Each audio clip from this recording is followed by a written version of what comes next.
Good morning. LSCMच्या lecture मध्ये स्वागत आहे. आज सेकंड चॅप्टरचा आपण सेकंड युनिटचा थर्ड चॅप्टर आपण आज स्टार्ट करणार आहोत. Material handling. मटेरियल म्हणजे तुमचे असणारे प्रोडक्ट्स ज्याला तुम्हाला हँडल करायचं, म्हणजेच काय की त्याची मूवमेंट करायची, बरोबर ना. म्हणजे कशा पद्धतीने तो ऑब्जेक्ट एका प्लेस वरून दुसऱ्या प्लेसला मूव्ह केला जातो. जसं की आपण लॉजिस्टिक मध्ये बघितलं की वेअर हाऊसिंग हा पार्ट स्टडी केला, ट्रान्सपोर्टेशन हा पार्ट स्टडी केला, तर डिमांड फोरकास्टिंग पाहिलं की जशी मार्केटची डिमांड आहे त्या पद्धतीने मार्केटला सप्लाय केला जातो. आणि त्याच्यासाठी हे जे कंटेंट्स आपण बघतोय की ट्रान्सपोर्ट कसा करणार आहात, लोड अनलोड कसा केला जाईल, कुठल्या वेजच्या थ्रू तो प्रोडक्ट कस्टमर पर्यंत जाणार आहे, म्हणजे त्याच्यासाठी जे व्हेकल्स आहेत ते कसे अरेंज केले जातील, कुठल्या मोड्सच्या थ्रू तो पाठवला जाईल, म्हणजे वॉटर वे आहे, रोड वे आहे, अशा पद्धतीने आपण बरेच वेज म्हणजे स्टडी केले. आता त्याच्यानंतर प्रश्न येतो की जेव्हा ह्या सगळ्या लॉजिस्टिकच्या प्रोसेस होत असतील तेव्हा मला ऍक्च्युअली ह्या मटेरियलचं हँडलिंग कसं करायचं आहे किंवा त्याच्यासाठी कुठल्या थिंग्स माझ्याकडे असणं गरजेचं आहे. Okay, so today we have to see material handling. In that case, introduction, material handling does not add value to the product, it only increases its costs. Objectives, principles of material handling, systems of material handling, equipments used for material handling, and factors affecting material handling equipments. Okay, एवढे सगळे points आपण as per syllabus बघणार आहोत. So let's see first one, introduction. Material handling means providing the right amount of right matter in the right condition, material in the right condition, at the right place and at the right time. सगळंच right आहे. तुम्ही म्हणाल madam कसं काय हे possible आहे. Material handling हे provide करतं, is it true? मग ते कशा पद्धतीने करतं तेच तर आज आपल्याला स्टडी करायचं ना, की right material in the right condition and right place at the right time. कुठल्या प्लेसला कुठल्या टायमिंगला तो मटेरियल अवेलेबल करायचा आहे हे सगळं मटेरियल हँडलिंगच्या थ्रू तुम्ही करू शकता. राईट मटेरियल राईट कंडिशन म्हणजे काय की कुठलं मटेरियल आहे आणि त्याची कंडिशन कशी आहे. वेल कंडिशन असणं म्हणजे त्याची क्वालिटी प्रॉपर असणं, अशा पद्धतीने तुम्ही ते अवेलेबल करणार आहात. मटेरियल हँडलिंग इन्व्हॉल्व्स मूवमेंट म्हणजे one place to another, protection, safety security, storage and control of materials, म्हणजे एवढ्या सगळ्या प्रोसेस त्याच्यामध्ये येतं.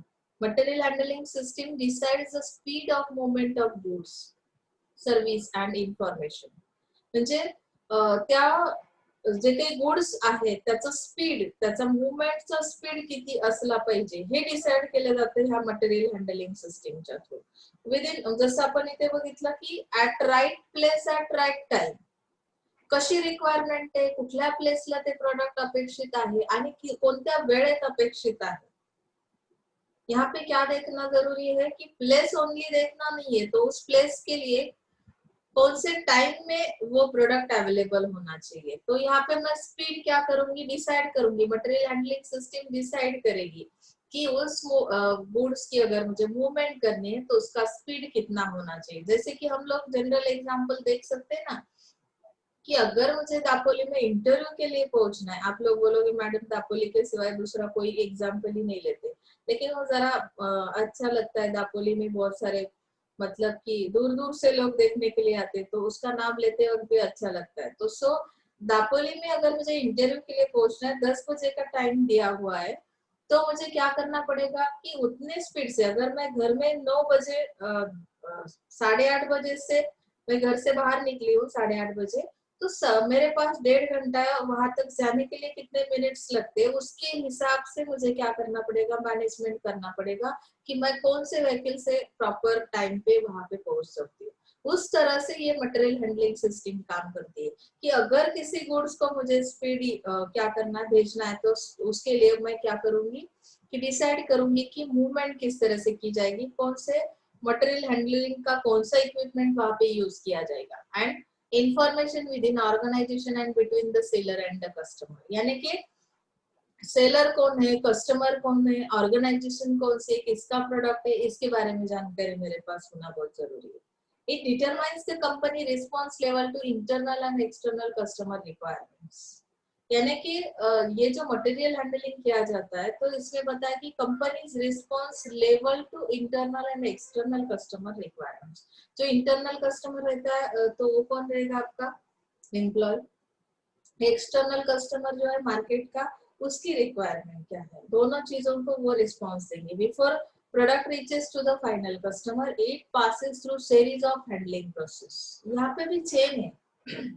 ऐसा नहीं कि प्रोडक्शन हुआ वहां से मैंने पिक किया प्रोडक्ट को और डायरेक्टली मार्केट में लेके गई, यानी कोई इंफॉर्मेशन नहीं ली कि जैसे कस्टमर क्या चाहता है, उसकी रिक्वायरमेंट है या नहीं, ऐसा तो होता नहीं है. तो फिर ये मटेरियल हैंडलिंग क्या करता है कि उसकी एक सेरी है, किस तरह से वो step by step final customer तक पहुंचेगा. तो फाइनल कस्टमर तक जाने तक ये हैंडलिंग प्रोसेस क्या करेगी, प्रोडक्ट को प्रॉपर मैनेज करेगी.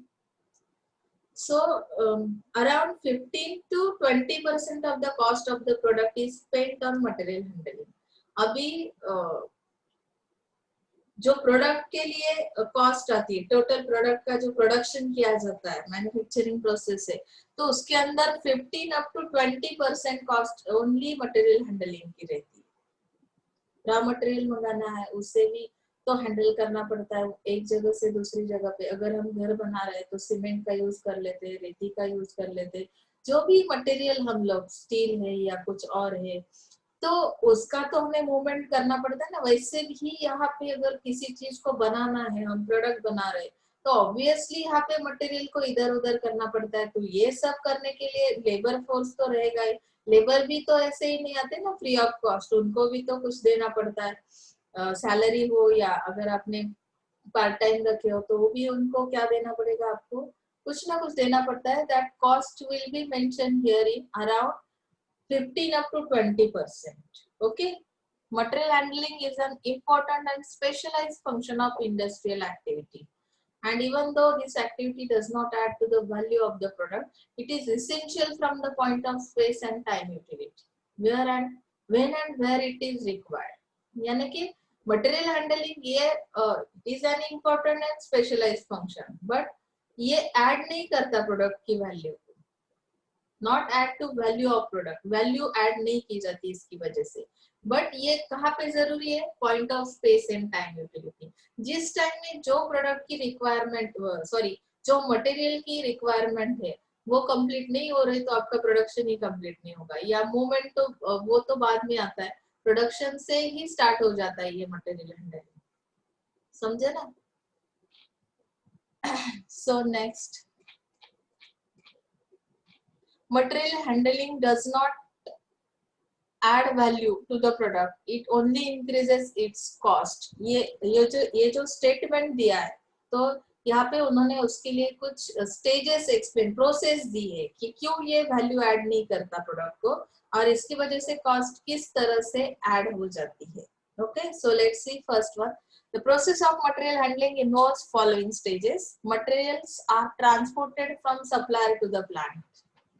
यानी कि मटेरियल किस तरह से ट्रांसपोर्ट किया जाता है, सप्लायर जो है, जो सप्लाई करने वाला है उस मटेरियल को, तो प्लांट तक पहुंचाना उसकी जिम्मेदारी है. बराबर है. अनलोडिंग, पैकिंग, इंस्पेक्टिंग, ये सब चीजें उसके प्रोसेस के अंदर आएगी. Okay. Then unload inputs are move to storage space and stack. यानी कि मटेरियल हैंडलिंग के दौरान अनलोडेड जो इनपुट है यानी कि जो गुड्स है तो उसके लिए स्टोरेज स्पेस अवेलेबल करना. Loading, stacking, storing, weighing, counting, sorting. यानी कितनी अमाउंट में आपने वो प्रोडक्ट भेजा है तो उसे मुझे क्या वेरीफाई करना होगा, उसके लिए मशीनरी यूज करनी पड़ेगी. मटेरियल हैंडलिंग यानी कि उस मटेरियल को हैंडल करते वक्त मुझे उसका वेट लेना, उसका चेक करना, लोडिंग अनलोडिंग करना, ये सारी चीजें आती है. तो इसकी वजह से वैल्यू तो ऐड नहीं हो रही लेकिन कॉस्ट तो यहाँ पे बिल्कुल ऐड हो रही है, कॉस्ट इंक्रीज हो रही है यहाँ पे. बराबर है ना. So next third one is stored inputs are move to manufacturing location. अभी जितना सारा इनपुट मेरे पास है तो मैन्युफैक्चरिंग लोकेशन और कहीं पे है, तो फिर मुझे वहां पे क्या करना है, वापस लोड अनलोड करना पड़ेगा।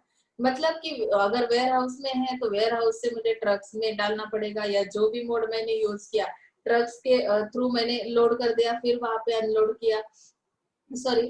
तो यहाँ पे लोडिंग अनलोडिंग की जो भी प्रोसेस है, तो उसमें मैन्युफैक्चरिंग लोकेशन कहाँ पे है, तो उसके हिसाब से ये डिस्टेंस के हिसाब से कॉस्ट लगेगी ट्रांसपोर्टेशन की। तो ये यहाँ पे मटेरियल वापस एक बार हैंडल किया हमने। Now semi finish products are move from one location to another within the plant from और from plant to another outside processing unit. अभी सेमी फिनिश मतलब कि पूरा कंप्लीट नहीं हुआ है, प्रोडक्ट का जो जो भी प्रोसेसिंग है वो पूरा कंप्लीट नहीं हुआ है, एक प्रोसेस कंप्लीट हुई और दूसरी प्रोसेस के लिए अगर दूसरे प्लांट में हमें क्या करना है, प्रोडक्ट को ट्रांसफर करना है, तो एट दैट टाइम आपको क्या करना पड़ेगा, वापस इसका लोडिंग अनलोडिंग मूविंग इंस्पेक्टिंग होगा। तो लोकेशन के हिसाब से प्रोसेसिंग के लिए दूसरी जगह पे जा रहा है, आउटसाइड जा रहा है, तो भी यहाँ पे मटेरियल हैंडल करना है। फिनिश गुड्स भी रेडी हो गए तो भी finish goods are move to warehouse from for packing, यानी कि पैकिंग की प्रोसेस अभी तक बाकी वेयर हाउस में हम लोग भेज रहे हैं स्टैकिंग करने के लिए। तो ये भी एक बार इसमें क्या हुआ, कॉस्ट ऐड हो गई, इसकी कॉस्ट इंक्रीज हो गई। Finished goods are again dispatched to customers. At that time, moving, loading if required, and unloading. यानी कि material handling does not add value to the product, it only increase it cost. तो हर एक इसमें step में आपको क्या है कि कॉस्ट इंक्रीज हो रही है, बार बार हम लोग डिस्पैच कर रहे हैं, एक जगह से दूसरी जगह मूव कर रहे हैं प्रोडक्ट मटेरियल को, तो इसमें कॉस्ट ऐड होती गई, लेकिन it does not add value to the product. Okay, समझा ना। हमें इसके ऑब्जेक्टिव्स क्या है वो देखते हैं हम लोग। ऑब्जेक्टिव्स ऑफ मटेरियल हैंडलिंग, अभी मटेरियल हैंडलिंग का ऑब्जेक्टिव क्या है, वो काम अगर मैं करती हूँ बार बार, मैं इधर से उधर उधर से इधर, मतलब जो मटेरियल है जिस तरह से रिक्वायरमेंट है उस तरह से वो सर्कुलेट किया जा रहा है, तो इसका मेन ऑब्जेक्ट क्या है, increase the storage capacity of warehouse. यानी कि मटेरियल को अगर हम प्रॉपर हैंडलिंग करते हैं तो शायद हम स्पेस अवेलेबल कर रहे हैं वेयर हाउसिंग के लिए। वेयर हाउसिंग की जो बिल्डिंग हमने स्टडी किया, अभी वेयर हाउसिंग का जो सेकेंड चैप्टर हमने स्टडी किया, तो वो उस बिल्डिंग में अगर प्रॉपर स्पेस चाहिए तो प्रॉपर प्लेस पे अगर हमारा मूव किया जा रहा है प्रोडक्ट को, तो शायद स्पेस अवेलेबल होगी, ऑप्टिमम यूटिलाइजेशन होगा उस वेयर हाउस का, and the focus should be on utilizing the cubic space rather than floor space. यानी कि जितनी ऊंचाई पे आपको वो रखना है, जैसे कि मैंने बताया वेयर हाउसिंग में कि आपको हाइट, बिल्डिंग की हाइट के बारे में ज्यादा सोचना है, तो हाइट का यूज किस तरह से किया जाएगा, उसका यूटिलाइजेशन किस तरह से किया जाएगा क्यूबिक स्पेस के लिए। अगर उसका साइज शेप किस तरह का है कि एक साथ वो बैठ सकते हैं, जो शेप है इसका प्रोडक्ट का, तो एक साथ बंडल में वो बैठ सकते हैं, तो हम लोग क्या कर रहे हैं यहाँ पे, फ्लोर स्पेस के अलावा क्यूबिक स्पेस अवेलेबल कर रहा है, मटेरियल इस तरह से हैंडल किया जा रहा है। तो it means it increase the storage capacity of warehouse. Now second objective is reduction of the number of times product is handled. यानी कि हमें बार बार जो हम लोग प्रोडक्ट को हैंडल कर रहे हैं, एक जगह से दूसरी जगह पे क्या कर रहे हैं, मूव कर रहे हैं, तो इसका रिडक्शन करना मतलब उसमें कम करना। तो material handling system should not be such that number of times the product is handled gets reduced to minimum. तो ये मटेरियल हैंडलिंग के थ्रू नहीं किया जाता, लेकिन उसका ऑब्जेक्ट क्या है, the more the product is handled by different workers, the more will be the risk of damage to product and increase material handling cost। तो यहाँ पे हमें प्रोडक्ट को हैंडल करते वक्त क्या नहीं करना है कि वर्कर्स के थ्रू मैन पावर आपको नहीं यूज करनी है, क्योंकि अगर बार बार कोई चीज अगर यहाँ से वहां जा रही है तो उसमें डैमेज होने की रिस्क तो आ सकती है प्रोडक्ट में, तो यहाँ पे मटेरियल हैंडलिंग की कॉस्ट बढ़ सकती है। सो हमें क्या करना है कि reduction of the number of times product is handle. Okay, किसी ने पानी भी मांगा ना आपको तो बहुत बार आपके हाथ से ग्लास भी फिसल जाता है, क्यों क्यों हो जाता है ऐसा, कोई काम हर बार वही काम आपको कोई बार बार करने के लिए बोल रहा है, तो एक हाथ दूसरी बार तो गिर ही जाता है, जानबूझ के तो नहीं करते आप लोग, लेकिन हो जाता है, तो मैन पावर है ना, तो उसमें गड़बड़ हो सकती है, तो मटेरियल हैंडलिंग कॉस्ट और बढ़ती है इसमें। सो यहाँ पे ये बताया। Development of effective working conditions, material handling का ये मेन ऑब्जेक्टिव है कि वर्किंग कंडीशंस को फेवरेबल फॉर द वर्कर, यानी कि वर्कर्स का ज्यादा हम यूज नहीं कर रहे, वर्किंग कंडीशंस को सेफ बना रहे, यानी कि यहाँ पे जो भी एक्सीडेंटल केसेस होते हैं ना, जैसे कोई हेवी एक्सपेंसिव मटेरियल आपके सर के ऊपर गिरा तो कोई जो भी वर्कर्स है उनके लिए भी रिस्की रहता है, डेंजरस रहता है, इसकी वजह से इंजुरीज भी हो सकती है। तो इफेक्टिव वर्किंग कंडीशन इस मटेरियल हैंडलिंग की वजह से मिलती है, क्योंकि वो फेवरेबल रहता है, वर्कर के फेवर में रहता है और सेफ एनवायरनमेंट क्रिएट करता है। Okay, reduction of movement involving manual power, यानी कि मैनुअल पावर यानी जो काम हम हाथ से कर रहे हैं, material handling equipment should be such that movement of manual power is reduce to minimum, म्हणजे कमीत कमी मॅन पॉवर यूज करा। Mechanization of material handling should be adopted as far as possible, यहाँ पे जो भी टेक्नोलॉजी है मटेरियल हैंडलिंग के लिए, जो इक्विपमेंट्स है उसका यूज बहुत ज्यादा करना है, रिडक्शन करना है किस चीज का, मैन्युअल पावर का, मूवमेंट करने के लिए। ओके, ये एक ऑब्जेक्टिव है। इम्प्रूव लॉजिस्टिक्स सर्विस, यहाँ पे लॉजिस्टिक की जो सर्विस है वो इम्प्रूव करनी है। तो लॉजिस्टिक की सर्विस क्या है अभी कोई पूछ नहीं सकता, क्योंकि वो हमने बार बार हर चैप्टर में हम पढ़ते जा रहे हैं। It improves overall logistical performance during pre production activities, during production activities and post production activities. So effective material handling system helps to improve efficiency of entire organization. जितने स्पीड से आपका काम मशीन की वजह से हो रहा है, मैकेनाइजेशन की वजह से हो रहा है, मटेरियल हैंडलिंग आपको हेल्प कर रही है, तो लॉजिस्टिकल सर्विस का इम्प्रूव होना यहाँ पे पॉसिबल ही है। एंटायर ऑर्गेनाइजेशन की इफिशिएंसी यहाँ पे इम्प्रूव हो रही है। तो ये सब किस चीज की वजह से हो रहा है, मटेरियल हैंडलिंग सिस्टम ये सब क्या कर रही है, परफॉर्मेंस इस तरह का लॉजिस्टिकल परफॉर्मेंस इंप्रूव कर रही है, यानी pre production activities, post production activities और ड्यूरिंग प्रोडक्शन एक्टिविटीज, इन तीनों एक्टिविटीज को यानी कि लॉजिस्टिकल का जो परफॉर्मेंस है वो इंप्रूव करने की कोशिश ये मटेरियल हैंडलिंग करता है। Okay, reduction of cost is one of the main factor in material handling system should be such that it helps to reduce overall logistical cost and helps to increase profitability, cost जितनी कम होगी उतनी profitability increase होगी। So ये reduction of cost ये एक आपका यानी material handling का objective रहेगा।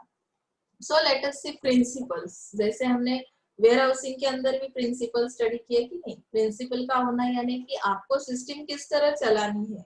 मेरा अगर मैं कोई बिजनेस ओपन कर रही हूँ, शॉप मेरा है तो मुझे बिजनेस करना है, तो मैं किस तरह से यानी उसमें कौन सी प्रोविजंस करूंगी कि मुझे फेयर लगे वो एक्टिविटी, या लीगल हो, या मुझे सेटिस्फेक्शन मिले, या जिनके लिए वो एक्टिविटी कर रही हूँ कस्टमर को सेटिस्फेक्शन मिले। तो इस तरह से वो प्रिंसिपल्स बनाए जाते हैं।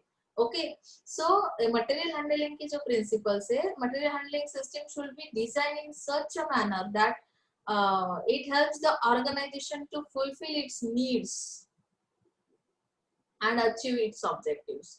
ये किस चीज के लिए हेल्प करता है, इसका जो डिजाइनिंग है मटेरियल हैंडलिंग सिस्टम का, तो वो इस तरह का रहेगा कि जिसकी वजह से ऑर्गेनाइजेशन की नीड्स कंप्लीट हो सके, फुलफिल हो सके and they can achieve its objectives. Okay, म्हणजे मी तुम्हाला सांगितलं की आपण जसं आपला प्लॅन तयार करतो आपल्या बिझनेसचा प्लॅनिंग प्रिन्सिपल्स, त्यामध्ये काय केलेलं आहे की मला कस्टमरलाही सॅटिस्फाईड करायचे, मलाही सॅटिस्फाईड राहणं अपेक्षित आहे। मग अशा पद्धतीच्या कंडिशन्स, अशा पद्धतीचं डिझाईनिंग माझ्या प्लॅनचं असलं पाहिजे। मग माझा प्लॅन काय सांगतो की मी किती आवर्स सर्व्हिस प्रोव्हाइड करेल, मग मी जर सपोज जास्तीत जास्त आवर्स त्यांच्यासाठी ठेवले असतील, त्यांना असेसिबल किंवा अफोर्डेबल अशा पद्धतीच्या त्यांच्या ज्या काही रिक्वायरमेंट्स आहेत त्या काय केलेल्या आहेत मी विचारात घेते, त्यांच्या नीड्स कुठल्या आहेत त्या पद्धतीने मी जर सप्लाय करत गेले तर ते फुलफिल होतील आणि सॅटिस्फाईड होतील। तसंच इथे पण आहे, ऑर्गनायझेशनच्या नीड्स काय आहेत त्या जर तुमच्या material handling system through complete होत असतील तर ऑर्गनायझेशनला त्यांचे ऑब्जेक्टिव्ह सहजासहजी अचीव करता येतील। That means planning principle. Okay, standardization principle क्या कहता है, देखो it implies to the size of containers as well as to operating procedures। And equipments. यानी स्टैंडर्ड मेंटेन करना है तो किस रिलेटेड रहेगा कि material handling methods, equipments, controls and software should be standardized as far as possible. यानी कि इसमें जितने सारे इक्विपमेंट्स आप यूज करोगे प्रोसीजर के लिए, ऑपरेशंस के लिए, तो उसमें स्टैंडर्ड होना बहुत जरूरी है। स्टैंडर्ड फिर किस तरह से हम बोल सकते हैं कि ये सिस्टम आपके अंडर कंट्रोल होना जरूरी है। बहुत बार हम लोग ऐसा भी बोलते हैं कि हमारे ही बच्चे वो हमसे कंट्रोल नहीं हो पा रहे हैं, तो सिस्टम आपके अंडर कंट्रोल नहीं है, आप किस तरह से स्टैंडर्ड मेंटेन करोगे, बराबर है ना। वैसे यहाँ पे अगर मटेरियल हैंडलिंग मेथड्स है तो उसमें जितने सारे इक्विपमेंट्स आप यूज करोगे, जितने सारे प्रोसेस किए जाएंगे, तो उसका जो भी कंट्रोलिंग है वो आपके हाथ में होना जरूरी है। At that time you have to maintain a standard. Okay, work principle. Now see, material handling equipment should be such that human efforts gets reduced. वो तो हमने पहले पॉइंट में भी देखा कि वर्क प्रिंसिपल क्या कहता है कि आप ह्यूमन पावर को कम से कम यूज करो विदाउट सैक्रिफाइसिंग प्रोडक्टिविटी और level of service required for operation. यानी कि यहाँ पे सैक्रिफाइसिंग किसको नहीं करना है, प्रोडक्टिविटी को सैक्रिफाइस नहीं करना है, मुझे प्रोडक्टिविटी इंक्रीज ही करनी है। मेरी लेवल ऑफ सर्विस किस तरह की होनी चाहिए, हाई लेवल ऑफ सर्विस होनी चाहिए। लेकिन यहाँ पे इक्विपमेंट्स मुझे किस तरह से यूज करने हैं कि यहाँ पे ह्यूमन एफर्ट्स को हमें कम करना है, जिसकी वजह से कि रिस्क ना उठा, मतलब रिस्क ना आ सके। रिस्क क्यों आती है, क्योंकि यहाँ पे इंजुरीज वगैरह होने के चांसेस रहते हैं, तो ये रिस्क हमें कम करनी है, रिड्यूस करने ह्यूमन एफर्ट्स, वर्क प्रिंसिपल कहता है। एर्गोनिक principal, ergonic principle states that human capabilities and limitation must be recognized and material handling system should be designed in such a way that it should be human friendly। अभी human friendly होना किस तरह से, मतलब आप बोलोगे कि eco friendly तो सुना है, अभी ह्यूमन फ्रेंडली क्या चीज है। तो यहाँ पे capabilities, human capabilities and limitations must be recognized and material handling system should be design in such way that it should be human friendly. यानी कि आपकी कैपेसिटी नहीं एज अ ह्यूमन कि उतना जो लोड है वो आप उठा सके, तो यहाँ पे मुझे लिमिटेशंस के बारे में जानना भी बहुत जरूरी है। मेरी कैपेसिटी कितनी है, उसमें कितने लिमिटेशंस है, एक बार जानने के बाद मैं क्या करूंगी कि मटेरियल हैंडलिंग सिस्टम किस तरह से मुझे डिजाइन करनी पड़ेगी, कौन कौन से ऐसे पॉइंट्स है जहाँ पे मुझे इक्विपमेंट्स यूज करने, तो ऑब्वियसली ये सिस्टम कैसे होगी, ह्यूमन फ्रेंडली बनेगी। नहीं तो बहुत बार हम लोग ऐसा करते हैं कि किसी एक एम्प्लॉय के अंदर 8 आवर्स कंप्लीट होने के बाद वो 1 मिनट भी काम नहीं कर सकता, उसे हम ज्यादा आवर काम करने के लिए प्रेशर करते और ऐसे हालत में वो क्वालिटी नहीं दे सकता, तो ये तो ह्यूमन फ्रेंडली सिस्टम नहीं हुई ना। तो इस तरह से हमें यहाँ पे ह्यूमंस के बारे में सोचना है, आपके एम्प्लॉयज के बारे में सोचना है। Okay, unit load principle. अभी unit load is one that can be stored और more as a single unit at one time। यानी कि the size of cartoons or package should be uniform which helps in easy handling। यानी कि जो भी package है आपका, तो वो किस तरह से, मतलब उसका यूनिफॉर्म होना, यानी कि यूनिक होना, which helps in easy handling। Same similar type के पैकेजेस है तो उसे लोड करना अनलोड करना इजी हो जाता है। तो इस तरह से आपको क्या करना है, स्टोरिंग करना है यूनिट लोड, कि सिंगल यूनिट को एट वन टाइम हम लोग क्या कर सकते हैं, उठा सकते हैं, मूवमेंट कर सकते हैं। तो इस तरह का ये यूनिट लोड प्रिंसिपल है। स्पेस यूटिलाइजेशन प्रिंसिपल क्या कहता है, the material handling system should be such that it results in optimum utilization of space of warehouse. Materials को हैंडल करते हैं हम लोग, तो ऐसे हालात में जो भी इक्विपमेंट्स यूज किए जाते हैं वो क्या करेंगे, प्रॉपर प्लेस पे उसको सेट कर देंगे। तो यहाँ पे बाकी की जो रिमेनिंग स्पेस है प्रॉपर उसका यूटिलाइजेशन, ऑप्टिमम यूटिलाइजेशन हो सकता है। The focus should be on utilizing the cubic space rather than floor space। Cubic यानी कि जो क्यूब्स बनाए जाते हैं जिसके अंदर फिट बैठता है आपका जो मटेरियल है, उसका साइज शेप कैसा है, उस तरह से हम लोग क्या करते हैं, क्यूबिक्स बनाते हैं और उसके अंदर वो सेट किया जाता है। अगर वहां पे मुझे रखना है तो उसके लिए मैं कौन सी इक्विपमेंट्स की हेल्प लूंगी, जिसकी वजह से वो आसानी से सेट हो सकता है और मुझे फ्लोर स्पेस अवेलेबल हो सकती है। Okay, system principles. System principles किस तरह के systematic operational system will result in less confusion and congestion in work. Confusion नहीं होना चाहिए। कोई भी काम अगर आप कर रहे हो, ऑपरेशन कंप्लीट कर रहे हो, तो उसमें कंफ्यूज अगर हो गए तो शायद बहुत सारे प्रॉब्लम्स फेस करने पड़ते। तो इस ऑपरेशन के दौरान आपकी जो भी एक्टिविटीज है वो कैसे होनी चाहिए, कॉन्फिडेंट होने चाहिए। ऑपरेशंस का कॉन्फिडेंट होना बहुत जरूरी है। सिस्टम प्रिंसिपल ऑटोमेशन क्या कह रहा है, material handling operation should be mechanized and automated as far as possible. Automation in system results in improved operational efficiency, increased consistency. Automation म्हणजे काय की काही मशीन्स, काही इक्विपमेंट्स असे आहेत की ते स्वतः पॉवरवर, बॅटरीवर चालतात. म्हणजे तिथे तुम्हाला काय होतं की रिझल्ट्स कसे मिळतात, efficient results, operational efficiency increase होते. लक्षात आलं.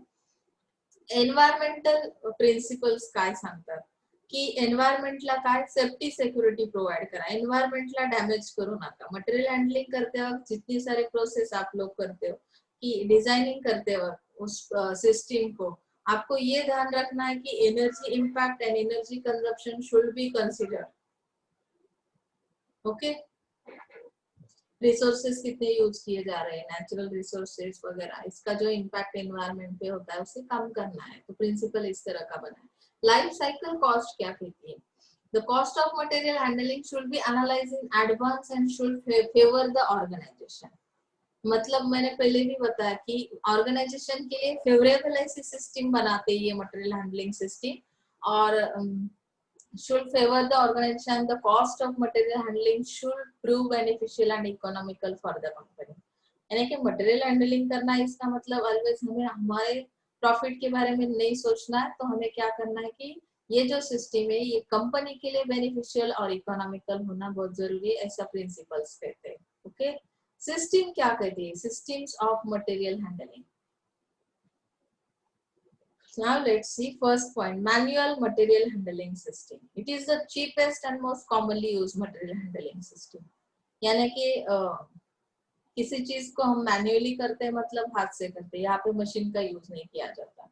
तो in this system workload is solely dependent on the labor. Labor has to carry the material from one place to another, and this method is time consuming and not suitable to carry large volume of goods. बहुत ज्यादा quantity में goods को आप हम लोग इस तरह से कैरी नहीं कर सकते क्योंकि यहाँ पे लेबर फोर्स का यूज किया जाएगा। More on in this method there are high chance of errors and damage to the goods. अगर हम लोग खुद से उठा रहे हैं, मैनुअल प्रोसेस कर रहे हैं, तो यहाँ पे डैमेजिंग के चांसेस बहुत ज्यादा बढ़ते हैं, एरर्स आने के चांसेस है मैनुअल मटेरियल हैंडलिंग सिस्टम में।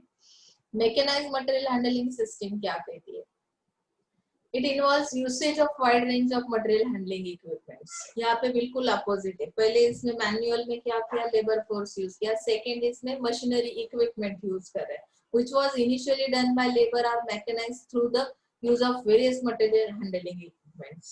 And this method involve both manual efforts as well as mechanized work. यानी कि यहाँ पे जो मैनुअल वर्क है उसमें भी एफर्ट्स लिए जाते हैं, मैकेनाइज वर्क मतलब दोनों चीजें यहाँ पे आपको एट ए टाइम दिखाई देती है। Human effort involve in mechanise material handling system is lesser, यानी कि एक आदमी 10 मशीन्स को ऑपरेट कर रहा है, तो यहाँ पे ह्यूमन एफर्ट्स कम है as compare to manual material handling system. Manual system में क्या है कि पूरा के पूरा आपके ही थ्रू कैरी किए जाते हैं, वो प्रोडक्ट की मूवमेंट की जाती है। यहाँ पे क्या है कि समटाइम्स यूज ह्यूमन एफर्ट्स मतलब कि लेस यूज किया जाता है मैन पावर का। Okay,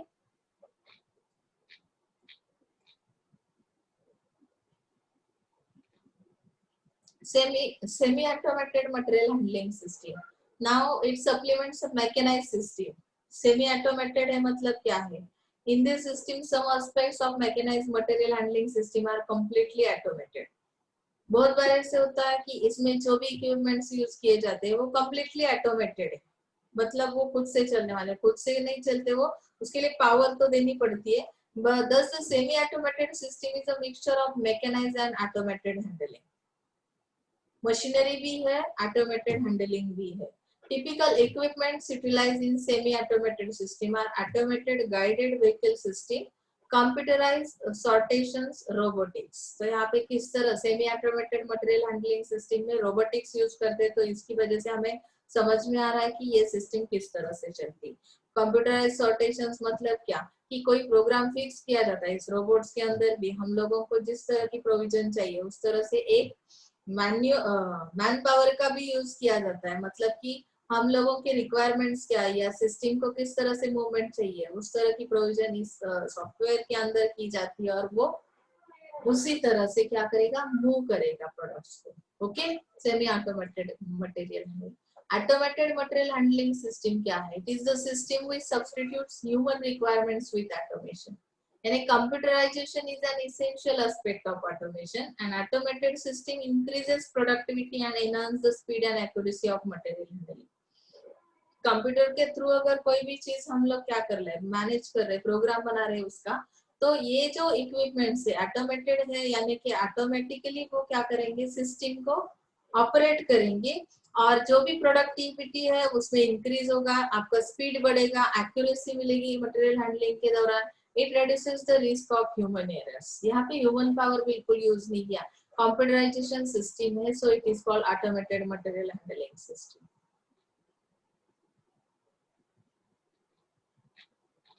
Now let's see equipments used for material handling. There are two types of material handling equipments, fixed path equipment and variable path equipment. So equipments can be classified into two broad categories. Fixed path equipments, इसमें क्या आता है, conveyor है, elevators है। तो आपको मैं diagrams दिखाने वाली हूँ, आगे जाके आपको समझेगा। Fixed path equipments are those equipments which move in a fixed direction. They move from a fixed point to a fixed point and their route cannot be changed. आता इथे बघा, रूट चेंज होत नाही म्हणजे काय, कन्वेयरची डायग्राम दिली आपण।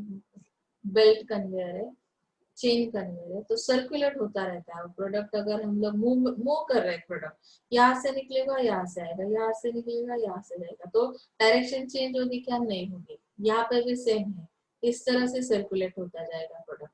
आप लोगों ने चिप्स बनाने की प्रोसेस देखी है, आप लोग वीडियोस देखते हो ना कि किसी चीज को बनाने के लिए किस तरह से मशीनरी यूज की जाती है, सर्कुलेट किस तरह से किया जाता है। लेकिन ये जो बेल्ट कन्वेयर है, चेन कन्वेयर है, तो इसके अंदर क्या होता है कि इसका स्टार्ट पॉइंट और एंड पॉइंट सेम रहता है, उसी अंदर स्टार्ट और एंड के बीच वो सेम डायरेक्शन में मूव करेगा प्रोडक्ट। ओके ना। सो वेरिएबल पाथ इक्विपमेंट में क्या है कि those equipments which have no restrictions in the direction of movement, they can move in any desired direction. तो इसमें ट्रक्स, ऑटोमेटेड गाइडेड व्हीकल जो पावर के थ्रू चलने वाले हैं, जो गाड़ियां रहती ना इसके बीच कि वो एक बार स्टार्ट कर दी तो आपको जिस तरह से चाहिए उस तरह से आप डायरेक्शन चेंज करके भी लेके जा सकते हो, मूव कर सकते हो प्रोडक्ट को। ट्रक्स के थ्रू भी आप लोग अपने इच्छा से, मतलब डिजायर से क्या कर सकते हो, इसका मूवमेंट कर सकते हो। तो यहाँ पे वेरिएबल पाथ इक्विपमेंट है।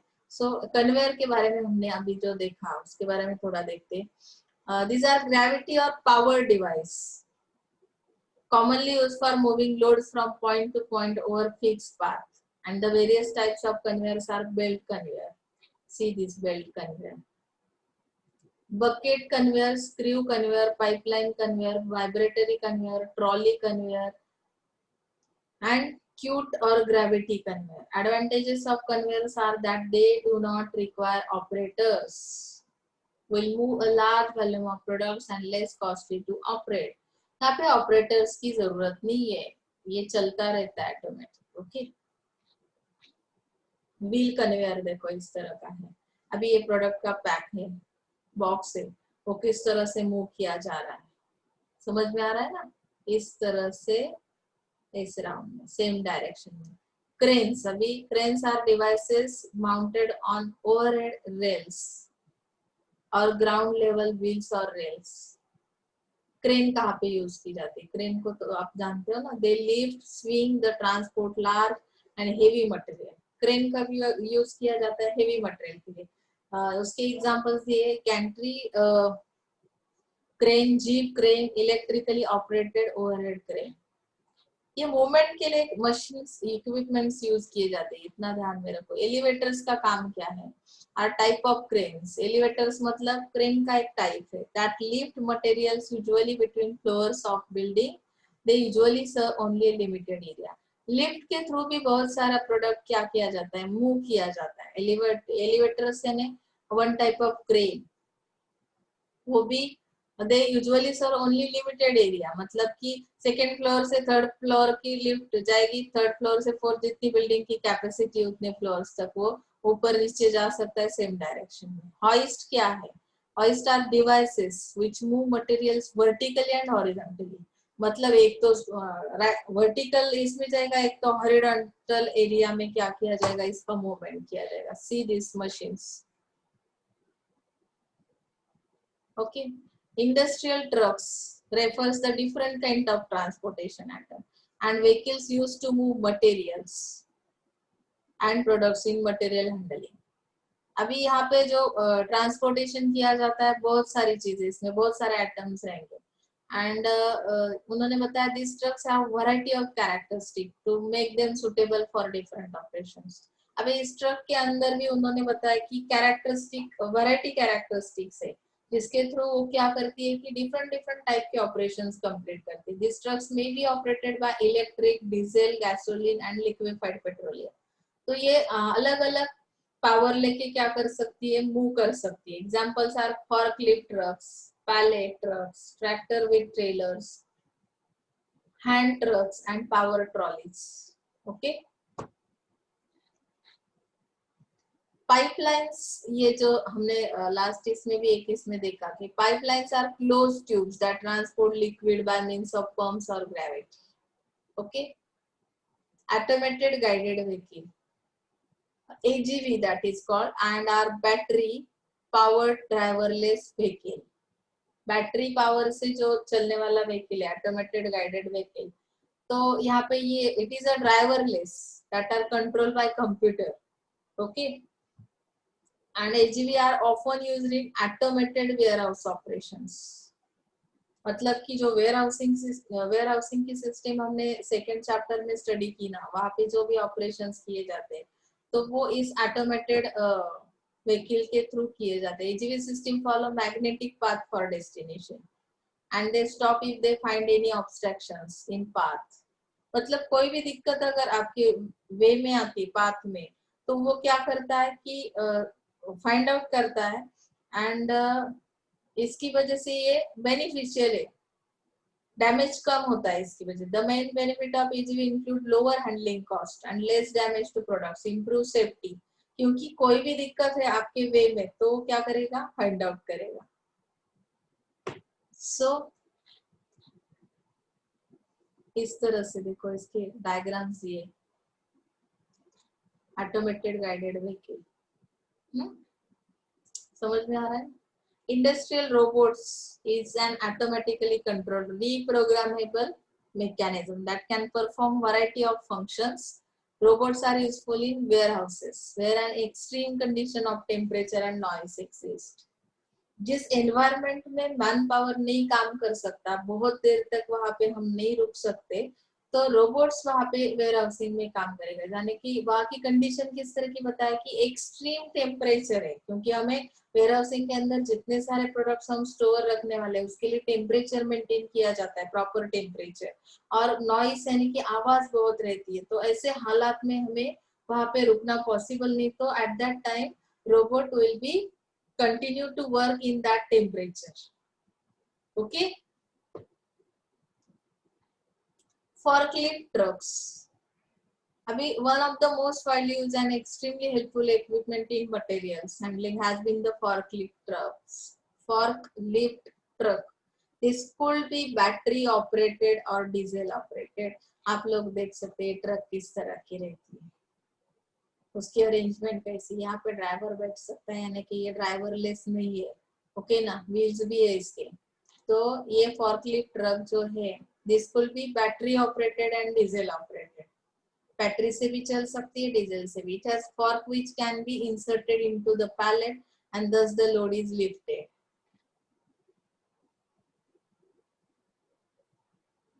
Okay,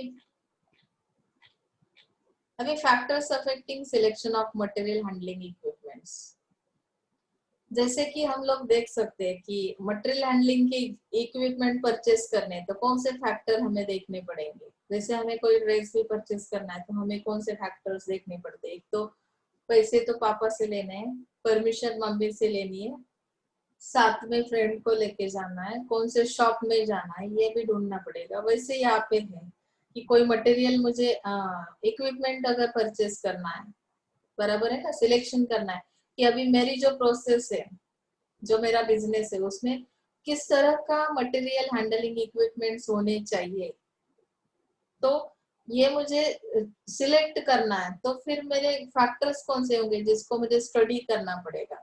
frequency of material movement, कितनी बार मुझे मूवमेंट करनी पड़ेगी, कितनी फ्रीक्वेंसी, यानी कितने कितने बार मुझे वापस वापस वही अगर सिस्टम कंप्लीट करनी है, हाई फ्रीक्वेंसी है तो ऑटोमेटेड मटेरियल हैंडलिंग सिस्टम में यूज करूंगी, समझे ना, क्योंकि बार बार तो ह्यूमन पावर को हम यूज नहीं कर सकते, रिस्की रहेगा। जितना ज्यादा ह्यूमन सोर्स हम यूज करेंगे उतना ज्यादा रिस्की है। अगर फ्रीक्वेंसी बहुत ज्यादा है मूवमेंट की तो शायद हम यहाँ पे ऑटोमेटेड मटेरियल हैंडलिंग यूज करेंगे। डिस्टेंस ऑफ मटेरियल मूवमेंट, कितने डिस्टेंस पे मुझे सप्लाई करना है, वेयर हाउसिंग का साइज कैसा है, वेयर हाउसिंग की सॉरी मैन्युफैक्चरिंग की प्रोसेस किस तरह की, कितने डिस्टेंस पे हो रही है, तो डिस्टेंस यहाँ पे बहुत मैटर करता है। उससे भी ज्यादा पिकिंग एंड पैकेजिंग के लिए, जिस जहाँ पे मुझे पिक करना है वो प्रोडक्ट या पैक करना है, तो उसका डिस्टेंस कितना है। If the distance is lower manual system can be used, but in case of higher distance mechanized automated material handling system should be used. Quantity पे भी ध्यान देना है। अभी क्वांटिटी ऑफ मटेरियल्स यानी कि type of material handling equipment to be use also depends upon quantity of material, यानी कि एक लोकेशन से दूसरे लोकेशन पे जाना है तो कितना प्रोडक्ट एट ए टाइम मुझे क्या करना है, ट्रांसफर करना है, मटेरियल हैंडलिंग किस तरह का है, उसकी क्वांटिटी कितनी है। लोअर क्वांटिटी है तो मैनुअल सिस्टम आएगी, हायर क्वांटिटी है तो मैकेनाइज्ड और ऑटोमेटेड मटेरियल हैंडलिंग सिस्टम आएगी। कितने टाइम के अंदर वो डिलीवरी करनी या जो मूवमेंट है प्रोसेस वो कंप्लीट करनी, टाइम कंस्ट्रेंट देखा जाता है। If the time available is more, manual system can be used, and in case of time available is less, mechanised और automated material handling system use.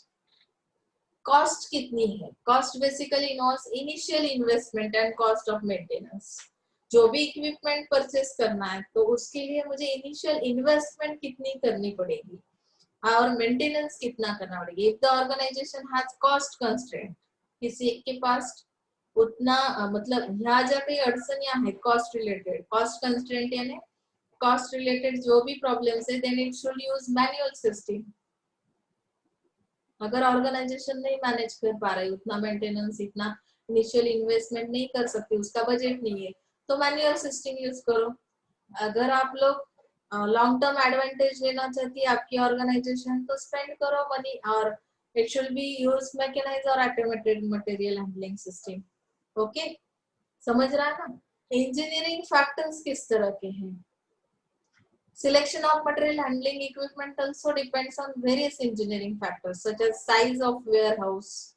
यानी कि बहुत बार ऐसे होता है, हमें बहुत चीजें ऐसी पसंद आती है, हम लोग मार्केट में जाते हैं ना कि घर में फर्नीचर लेना है, तो घर की साइज के हिसाब से हम फर्नीचर चूज करने चाहिए, बराबर है ना।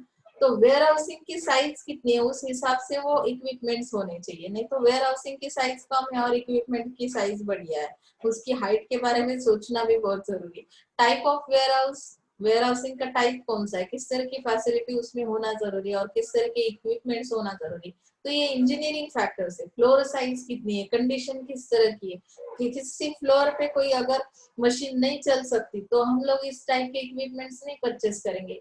Height of warehouse, structural strength, मतलब कि यहाँ पे वेयर हाउसिंग का स्टडी करना है, उससे उसके लिए जो सुटेबल इक्विपमेंट्स है उसी साइज शेप में हमें क्या करना है, परचेसिंग करना है, that is engineering factors. Compliance with safety standards, यानी कि यहाँ पे किस तरह के सेफ्टी उसके साथ आती है, मतलब workers labour safety is a prime responsibility of the employer. Selection of material handling equipment also depend upon compliance of the equipment with safety standards such as emergency stop, audio visual warnings, adequate guarding। यानी कि कोई problem अगर है, जैसे कि companies में वगैरह रहता है ना कि हाई अलर्ट के लिए वो हॉर्न बजने लगता है, रेड लाइट्स लगते हैं, उस तरह का कुछ ना कुछ सेफ्टी स्टैंडर्ड्स उसमें होना जरूरी है। इक्विपमेंट जो भी हम परचेस करें तो इक्विपमेंट के अंदर आपको सेफ्टी स्टैंडर्ड्स का होना जरूरी है। तो इस तरह के सेफ्टी स्टैंडर्ड्स उन्होंने मेंशन किए, compliance with safety standards. Low maintenance cost किस तरह से, जैसे कि इक्विपमेंट तो लिया, उसका मेंटेनेंस ही नहीं, मुझे मतलब कि आसानी से मैं उसका मेंटेनेंस नहीं कंप्लीट कर पा रहे, यानी की जैसे हमने कार तो ली, उसका मेंटेनन्स आपण म्हणतो परवडत नाही कार पळणं, कारण काय, लोनवर तुम्ही घ्यालो पण नंतर मेंटेनन्स जो असतो तो परवडला पाहिजे ना. सो इथे इक्विपमेंट्स येताना तसंच आहे, cost of maintenance should be analyse in advance and should favour the organisation. ऑर्गनायझेशनच्या फेवर मध्ये असेल, मेंटेनन्स ऑर्गनायझेशन करू शकणार असेल तर अशाच टाईपचे तुम्ही काय करा, बेनिफिशियल आणि इकॉनॉमिकल फॉर द कंपनी, म्हणजे अशाच टाईपचे इक्विपमेंट्स जे की कंपनीसाठी बेनिफिशियल आहेत ते परचेस करा. The spare part should be readily available in the market. After sale service also plays an important role in selecting material handling equipment. म्हणजे इथे काय आहे की जेव्हा मी एखादी वस्तू घेतो, साधं मला घरामध्ये आता टीव्ही घ्यायचा, मग कुठल्या याचा घेणार आहे मी, कुठल्या कंपनीचा घेणार आहे, मग आता ती जर जुनी कंपनी असेल, तिचं जर स्पेअर पार्ट्स, तिचा मेंटेनन्स आला, तो जर मार्केटमध्ये मिळत नसतील, फक्त एखाद्याच मार्केटला असतील आणि तेही तिथपर्यंत त्या डिस्टन्स पर्यंत मी जाऊ शकत नसेल किंवा ते लोक आफ्टर सेल सर्व्हिस पण देत नसतील, तर मी अशा टाईपचा टीव्ही घेणार नाही. तसंच इक्विपमेंट कुठलंही असू दे मटेरियल हँडलिंगचं, तर त्याचे स्पेअर पार्ट्स अवेलेबल आहेत का मार्केटमध्ये, एखादा पार्ट खराब झाला तर तो मिळाला पाहिजे, हो ना. तर तशा पद्धतीने आपण हे फॅक्टर्स अफेक्ट करतात आपल्या मटेरियल हँडलिंग डिसिजनवर. ओके, आता तुम्हाला इथे केस स्टडी दिलेला आहे, प्लीज सगळ्यांनी हा रीड करायचा आणि लिहूनही काढायचा, कारण की हा मे 2017 मध्ये विचारलेला आहे. जेव्हा तुम्ही वाचाल, अगदी तुम्हाला नाही समजलं, न समजण्यासारखं काही नाही, मी जेवढे पार्ट्स आता मटेरियल हँडलिंगचे शिकवले सगळंच्या सगळं ते ह्या केस स्टडी मध्ये मी तो वाचलेला आहे. तुम्हाला जेव्हा कधी वाचाल आणि जर नाही समजलं असं वाटत असेल तर 100% मला विचारा, कारण त्यांनी त्याचे सोल्युशन्स पण दिलेले आहेत. म्हणजे सोल्युशन्स वरून तुम्हाला अंदाज येईल की ह्या केस स्टडी मध्ये नक्की काय विचारलंय आणि कसं विचारलेलं आहे. 2017 ला हा केस स्टडी विचारलेला आहे. हे बघा, त्याच्यावर क्वेश्चन्स दिलेत. What is material handling, explain various objective, हे आपण बघितलं. Heavy handling discuss in the above case, ही केस वाचली की तुम्हाला कळेल की त्याचे ऑब्जेक्टिव्ह काय असले पाहिजे. Logistical manager of Frankfurt highlight the various elements of customer service, elements पण आपण स्टडी केले. व इथे with solution he case study दिलेली, त्याचे आन्सर्स पण दिलेले आहेत बघा. ऑब्जेक्टिव्ह दिले, कस्टमर सर्व्हिस दिले, एलिमेंट्स पण दिलेले आहेत. आणि खाली जे क्वेश्चनरी आहे तुमची, objective, fill in the blanks, match the following, answer the following question. Okay, तर ही क्वेश्चनरी बाकीची जी आहे ती पण तुम्ही सोडवायची, कारण हे विथ आन्सर दिलेलं आहे, ही असाइनमेंट कम्प्लीट करायची. ओके, सो केस स्टडी सुद्धा तुम्ही लिहून काढायचा आहे, कारण त्यामुळे तुम्हाला प्रॅक्टिस होईल की एखादा केस स्टडी जरी तुमच्या समोर असेल, म्हणजे एखादा प्रॉब्लेम सोडवलेला असला की आपण त्यावरून दुसऱ्याचा गेस करू शकतो कसं आहे. एकदा केस समजून घ्यायची सवय झाली, एखादी केस जरी तुमच्या समोर असेल तर तुम्हाला अंदाज लावता येतो. म्हणजे आता मटेरियल हँडलिंग वर आली, कदाचित कधीतरी ट्रान्सपोर्टेशन वर येईल, ट्रान्सपोर्टेशनही झालंय, वेअर हाऊसिंगही झालंय, मटेरियल हँडलिंग झालंय, मग कुठली केस कशा पद्धतीने सॉल्व्ह करायची, त्याचा आन्सर कुठल्या याच्यामध्ये सापडेल. मटेरियल रिलेटेड क्वेश्चन्स असतील तर 100% मटेरियल हँडलिंगचा आन्सर त्याचा असणार. जी थेअरी आपण शिकलोय तेच आन्सर आपल्याला कुठल्या केस स्टडी, कुठल्या चॅप्टर वर आलेलं आहे ते समजतं, आयडेंटिफाय करता येतं आणि त्याचे ऑब्जेक्टिव्ह आणि हे बाकीच्या गोष्टी आपल्याला तिथे आन्सर मध्ये लिहिता येतात. Okay, so thank you so much. आपला 3rd चॅप्टर मटेरियल हँडलिंगचा इथे संपलाय आणि 4th चॅप्टर जो आहे आपला 2nd युनिटचा पॅकेजिंग, तो पुढच्या लेक्चरला आपण घेतोय. सो आता इथे थांबूया. Thanks once again.